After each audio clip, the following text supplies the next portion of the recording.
राधे राधे दोस्तों, जय श्री कृष्णा। आज हम सुनेंगे उत्पन्ना एकादशी व्रत की विधि, कथा और पारण का समय। तो आइए शुरू करते हैं उत्पन्ना एकादशी व्रत की कथा। सतयुग में मुर नाम का दैत्य उत्पन्न हुआ। वह बड़ा बलवान और भयानक था। उस प्रचंड दैत्य ने इंद्र, आदित्य, वसु, वायु, अग्नि आदि सभी देवताओं को पराजित करके भगा दिया। उत्पन्ना एकादशी के दिन श्री विष्णु जी ने इसी राक्षस का वध किया था। एकादशी व्रत की काफी महिमा बताई गई है। हर महीने में 2 बार एकादशी पड़ती है, लेकिन मार्गशीर्ष कृष्ण पक्ष में आने वाली एकादशी का काफी महत्व माना जाता है, क्योंकि इस दिन भगवान विष्णु से एकादशी माता की उत्पत्ति हुई थी। एकादशी व्रतों का प्रारंभ भी इसी एकादशी से किया जाता है। माना ये भी जाता है कि भगवान विष्णु ने मुर नाम का राक्षस का वध भी इसी दिन किया था। इस दिन व्रत रखे लोग भगवान विष्णु और माता एकादशी की पूजा अर्चना करते हैं। उत्पन्ना एकादशी की अब हम सुनेंगे पूजा विधि, मुहूर्त और कथा। सर्वप्रथम हम लोग पूजा विधि सुनेंगे। ये व्रत 2 प्रकार से रखा जाता है, एक तो निर्जला, दूसरा फल ग्रहण करके। व्रत के दिन सुबह जल्दी उठकर स्नान का व्रत करने का संकल्प लें।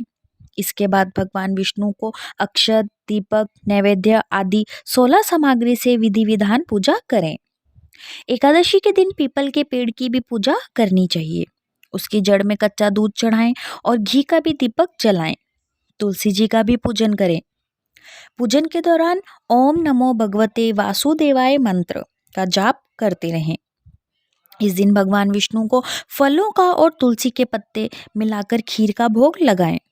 इस दिन ब्राह्मणों को भोजन भी कराना चाहिए। अब हम सुनेंगे उत्पन्ना एकादशी की कथा। सतयुग में मुर नाम का एक दैत्य उत्पन्न हुआ। वह बड़ा बलवान और भयानक था।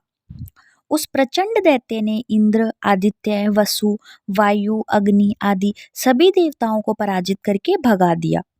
तब इंद्र सहित सभी देवताओं ने भयभीत होकर भगवान शिव से सारा वृतांत कहा और बोले, हे कैलाशपति, मुर दैत्य से भयभीत होकर सब देवता मृत्यु लोक में फिर रहे हैं। तब भगवान शिव ने कहा, हे देवताओं, तीनों लोकों के स्वामी, भक्तों के दुखों का नाश करने वाले भगवान विष्णु जी की शरण में जाओ। वे ही तुम्हारे दुखों को दूर कर सकते हैं। शिव जी के ऐसे वचन सुनकर सभी देवता क्षीर सागर में पहुंचे और कहा कि हे मधुसूदन, आप हमारी रक्षा करें। कहा कि हे भगवान, दैत्यों ने हमको जीतकर स्वर्ग से निकाल दिया है। आप उन दैत्यों से हम सबकी रक्षा करें। इंद्र के ऐसे वचन सुनकर भगवान विष्णु कहने लगे कि हे इंद्र, ऐसा मायावी दैत्य कौन है जिसने सब देवताओं को जीत लिया है? उसका नाम क्या है? उसमें कितना बल है और किसके आश्रय में है तथा उसका स्थान कहाँ है? यह सब मुझसे कहो। यह सुनकर इंद्र बोले, हे भगवान, प्राचीन समय में एक नाड़ी जंघ नाम का राक्षस था। उसके महापराक्रमी और लोक विख्यात मुर नाम का एक पुत्र हुआ। उसकी चंद्रावती नाम की नगरी है। उसी ने सब देवताओं को स्वर्ग से निकालकर वहां अपना अधिकार जमा लिया। उसने इंद्र, अग्नि, वरुण, यम, वायु, ईश, चंद्रमा आदि सबके स्थान पर अधिकार कर लिया है। सूर्य बनकर स्वयं ही प्रकाश करता है, स्वयं ही मेघ बन बैठा है और सबसे अजय है। हे असुर निकंदन, उस दुष्ट को मारकर देवताओं को अजय बनाइए। यह वचन सुनकर भगवान ने कहा, हे देवताओं, मैं शीघ्र ही उसका संहार करूंगा। तुम चंद्रावती नगरी जाओ। इस प्रकार कहकर भगवान सहित सभी देवताओं ने चंद्रावती नगर की ओर प्रस्थान किया। उस समय दैत्य मुर सेना सहित युद्ध भूमि में गरज रहा था। जब स्वयं भगवान रणभूमि में आए तो दैत्य उन पर भी अस्त्र शस्त्र लेकर दौड़े। तो विष्णु ने उन्हें सर्प के समान अपने बाणों से बींध डाला, बहुत से दैत्य मारे गए, केवल मुर बचा रहा। वह अविचल भाव से भगवान के साथ युद्ध करता रहा। भगवान जो जो भी तीक्ष्ण बाण चलाते रहे वे उसके लिए पुष्प सिद्ध होता। उसका शरीर छिन्न भिन्न हो गया, किंतु वह लगातार युद्ध करता रहा। दोनों के बीच बहुत युद्ध हुआ। 10,000 वर्ष तक उनका युद्ध चलता रहा, लेकिन मुर नहीं हारा। थककर भगवान बद्रिकाश्रम चले गए। वहां हेमवती नामक सुंदर गुफा थी। उसमें विश्राम करने के लिए भगवान उसके अंदर प्रवेश कर गए। यह गुफा 12 योजन लंबी थी और उसका एक ही द्वार था।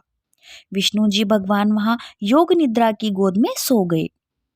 मुर भी पीछे पीछे आ गया और भगवान को सोया देखकर मारने को उद्यत हुआ। तभी भगवान के शरीर से उज्जवल कांतिमय रूप वाली देवी प्रकट हुई। देवी ने राक्षस मुर को ललकारा, युद्ध किया और उसे तत्काल मौत के घाट उतार दिया। श्री हरि जब योग निद्रा की गोद से उठे तो सब बातों को जानकर उस देवी से कहा कि आपका जन्म एकादशी के दिन हुआ है। अंतः आप उत्पन्ना एकादशी के नाम से पूजित होंगी। आपके भक्त वही होंगे जो मेरे भक्त हैं। और उत्पन्ना एकादशी में भगवान विष्णु के लिए व्रत रखा जाता है और उनकी विशेष पूजा की जाती है। शुक्रवार के दिन माँ लक्ष्मी को पूजा जाता है। उत्पन्ना एकादशी शुक्रवार के दिन पढ़ने से इस एकादशी का महत्व और बढ़ जाता है। आज के दिन श्री विष्णु जी के साथ ही देवी लक्ष्मी की पूजा करने से धन संबंधी कामों में आ रही परेशानियां खत्म हो जाती हैं। और एकादशी तिथि की शुरुआत 8 दिसंबर को सुबह 5:06 पर हो रही है और इसका समापन 9 दिसंबर को सुबह 6:31 पर होगा।